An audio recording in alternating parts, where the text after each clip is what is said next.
दोस्तों नमस्कार। भारतीय रिजर्व बैंक के एक पूर्व गवर्नर जो समय समय पर भारत और भारतीय अर्थव्यवस्था को लेकर बयान देते रहते हैं, ये साहब हमारी अर्थव्यवस्था और बैंकिंग सेक्टर को लेकर बयानबाजी करते देखे और सुने जा सकते हैं। मानो क्रिटिसाइज करने का अधिकार सिर्फ इन्हीं के लिए बना है। इनका नाम बताने की यहाँ जरूरत नहीं है, क्योंकि आप सब समझ गए होंगे। अगर भारत की इकोनॉमी के बारे में जानना है तो इनसे जान सकते हैं कि यह कितना गिरेगी, कहाँ नुकसान होगा। ये इसकी ढेर सारी बुराई और कमियां निकालने में महारत रखते हैं। ये भारतीय इकोनॉमी को क्रिटिसाइज अंडरमाइन करते हुए कहते हैं कि भारत यह काम तो कर ही नहीं सकता। अगर भारत ने ऐसा कर दिखाया तो यह एक आर्थिक सुपर पावर बन जाएगा। ये इस हद तक चैलेंज करते नजर आ जाते हैं। लेकिन ये गवर्नर साहब जब भी भारतीय इकोनॉमी को लेकर कोई कमेंट करते हैं, उसके तुरंत बाद ही खबर आ जाती है कि भारत ने इस सेक्टर में पिछले 20 साल का रिकॉर्ड तोड़ा। कभी भारत के खजाने के बारे में कमेंट करते हैं,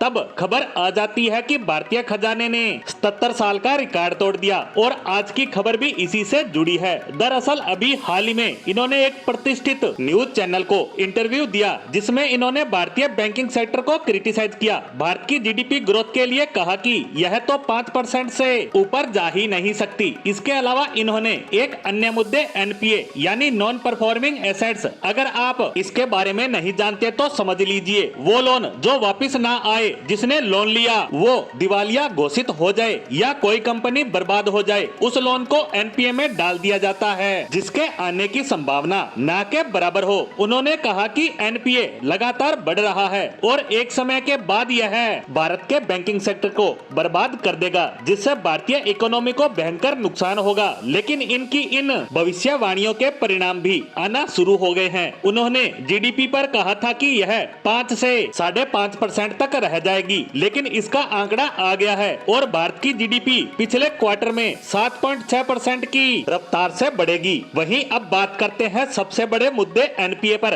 आपने देखा ही होगा कि हाल ही के सालों में बैंकों के बड़े बड़े लोन डूब चुके हैं, जो उनके कर्जदारों ने वापस नहीं चुकाए, जिससे बैंकों को भारी नुकसान उठाना पड़ा था। और इसी को लेकर सरकार को क्रिटिसाइज भी किया जाता रहा है। वहीं सरकार भी इसको लेकर भारी दबाव में थी और इस पर लगातार काम किया जा रहा था। और 2017 में जो एनपीए 11 साढ़े 11 परसेंटाइल था, यानी बैंक अगर 100 लोगों को लोन दे रहा है तो उसमें से 11 से 12 लोग लोन वापस नहीं चुका रहे थे। इसकी अमेरिका से तुलना करें तो वहाँ पर यह 1 से 1.5 परसेंटाइल है। इसीलिए इसे कम करना जरूरी हो गया था। और अब इससे जुड़ी खबर आ गई है कि यह एनपीए 3.2 परसेंटाइल पर आ चुका है और यह पिछले 10 सालों में भारत का सबसे बढ़िया प्रदर्शन है। इसके अलावा हमारे पुराने एनपीए, उनमें भी बैंकों ने लगभग 15% रिकवरी कर ली है और बहुत तेजी से बैंक उस पैसे को भी कवर कर रहे हैं, जो बहुत ही शानदार है। इसीलिए कहा जा सकता है कि पूर्व गवर्नर साहब का बयान भारतीय इकोनॉमी के लिए अच्छा ही साबित होता है। इसी के साथ भारतीय बैंकिंग सेक्टर पर आई इस महत्वपूर्ण खबर पर